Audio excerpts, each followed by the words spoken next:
Ce message vous a été préparé par le Ministry of Unlimited Holy Ghost et vous êtes avec Mauro Dieu d'amour, volume 2, la venue du royaume de Dieu. Que la paix et la grâce vous soient données de la part de notre Seigneur Jésus-Christ. Numéro 191, l'Évangile de Jésus-Christ. Prions. Père éternel, nous te remercions, nous te louons parce que tu nous donnes notre occasion d'écouter ta parole. Tu nous as gardés, Père, nous te remercions. Au nom de Jésus-Christ, en ce moment-là, en tant que nous entamons ta parole, nous prions. Ouvre nos yeux, ouvre nos cœurs, Père, ouvre nos oreilles. Nous voulons comprendre, nous voulons apprendre, nous voulons appliquer ta parole au nom de Jésus-Christ. Nous prions, Père, donne-nous la force d'appliquer ta parole. Donne-nous la force de vivre selon ta volonté. Donne-nous la force de toujours faire ta volonté. C'est au nom de Jésus-Christ que nous prions. Amen. Aujourd'hui, on va lire en Luc chapitre 8, versets 12 à 17. La Bible nous dit, comme le jour commençait à baisser, les 12 s'approchèrent et lui dirent, renvoie la foule afin qu'elle aille dans la ville, dans les villages et dans les campagnes des environs pour se loger et pour trouver des vivres, car nous sommes ici dans un lieu désert. Jésus leur dit, donnez-leur vous-même à manger. Mais ils répondirent, nous n'avons que 5 pains et 2 poissons, à moins que nous n'ayons nous-mêmes acheté des vivres pour tout ce peuple. Or, il y avait environ 5000 hommes. Jésus dit à ses disciples, faites-les asseoir par rangées de 50. Ils firent ainsi, ils les firent tous asseoir. Jésus prit les 5 pains et les 2 poissons, et levant les yeux vers le ciel, il les bénit. Puis il les rompit et les donna aux disciples afin qu'ils les distribuassent à la foule. Tous mangèrent et furent rassasiés, et l'on emporta 12 paniers pleins de morceaux qui restaient. Ça, c'est en Luc chapitre 9, versets 12 à 17. De la simplicité à la grandeur. Lorsque nous lisons l'histoire, nous comprenons à peine comment le miracle s'est produit. Nous voyons seulement Jésus prier pour le pain et le poisson, et nous voyons les disciples les distribuer. Mais je crois que le miracle s'est produit lorsqu'ils ont commencé à partager et à distribuer la nourriture. Si tu as bien fait l'attention, la Bible dit que Jésus, après avoir prié, il a pris le pain et il a rompu et il les a donnés aux disciples. Donc, rompre le pain, c'est un signe de partage. Amen.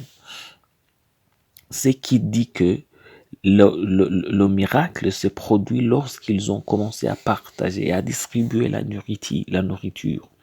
Pensez-y, si la multiplication du pain et des poissons avait eu lieu immédiatement après la prière de Jésus, ils n'auraient pas pu trouver un endroit pour les mettre. Ils auraient débordé. Mais c'est ainsi que cela s'est passé. En 1 Rois chapitre 17, versets 11 à 16, la Bible nous dit, et elle alla en chercher.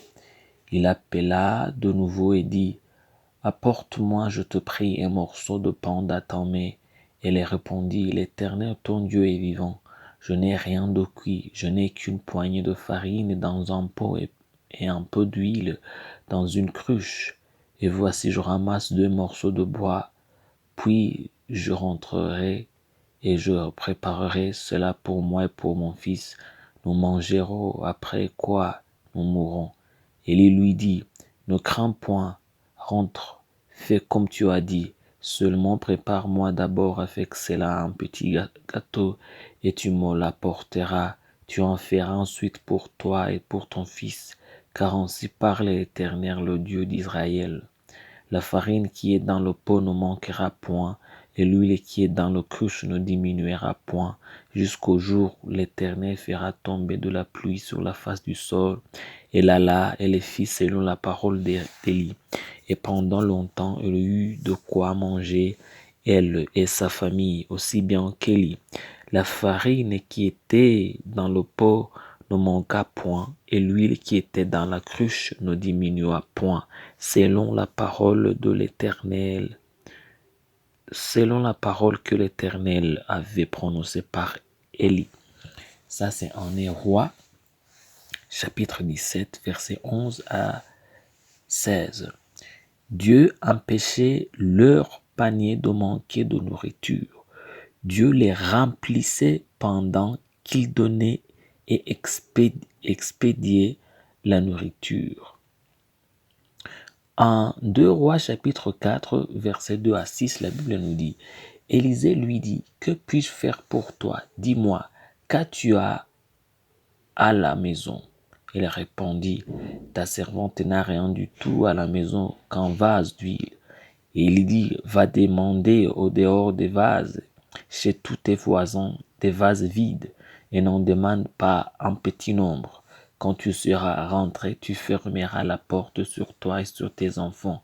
Tu verseras dans tous ces vases et tu mettras de côté ceux qui seront pleins. Alors elle le quitta, elle ferma la porte sur elle et sur ses enfants. Il lui présentait les vases et elle les versait. Lorsque les vases furent pleins, elle dit à son fils, présente-moi encore un vase. Mais il lui répondit, il n'y a plus de vase. Et l'huile s'arrêta. Ça, c'est en 2 Rois, chapitre 4, versets 2 à 6. Qu'est-ce que cela nous apprend? Ceux qui sont prêts à partager le peu qu'ils ont avec les autres, Dieu fera toujours en sorte que leur magasin ne soit pas à court de nourriture. Dieu augmentera le peu que vous utilisez et non le peu que vous avez caché. Vous n'avez pas besoin d'attendre de voir une augmentation pour commencer à partager. Vous partagez le peu que vous avez et Dieu aussi empêchera le peu de s'épuiser. Prions. Père éternel, nous te remercions parce que tu viens de nous enseigner ta parole. Merci Seigneur. Nous te demandons que tu nous donnes la force d'appliquer ta parole. Nous te demandons que tu nous donnes la force de vivre selon ta parole. Nous te prions, Père. Nous te demandons, Père, que tu nous accordes des cœurs aimants pour que nous soyons toujours prêts à partager ce que tu nous as donné avec nos voisins. C'est au nom de Jésus-Christ que nous prions, que ton nom soit sanctifié, Père. Amen. La promesse d'aujourd'hui, on va la trouver en Actes chapitre 20, verset 35. La Bible nous dit, « Je vous ai montré de toute manière ce que c'est en travaillant ainsi qu'il faut soutenir les faibles et se rappeler les paroles du Seigneur qui a dit lui-même, il y a plus de bonheur à donner qu'à recevoir. » Ça, c'est en Actes chapitre 20, verset 35. Que Dieu vous bénisse, que l'amour de Dieu soit avec vous. Je prie pour vous que dans tout ce que vous faites, vous le faites à propos de la parole de Dieu. Je prie pour vous que Dieu vous bénisse et que Dieu reste avec vous. C'est au nom de Jésus-Christ que je prie pour vous, que Dieu vous donne aussi la force de toujours obéir à sa voix. Au nom de Jésus-Christ. Amen. Soyez un partenaire de Dieu. Suivez et recommandez notre page Facebook et notre chaîne YouTube. Partagez la dévotion avec vos proches. Lisez et écoutez tous les jours et vous verrez vraiment Dieu dans votre vie. Que Dieu vous bénisse. Vous pouvez trouver les links dans la description du vidéo en dessous. Cet message vous a été préparé par le Ministry of Unlimited Holy Ghost et vous a été présenté par Maoro Dieu d'amour. Que la paix et la grâce vous soient données de la part de notre Seigneur Jésus-Christ. Amen.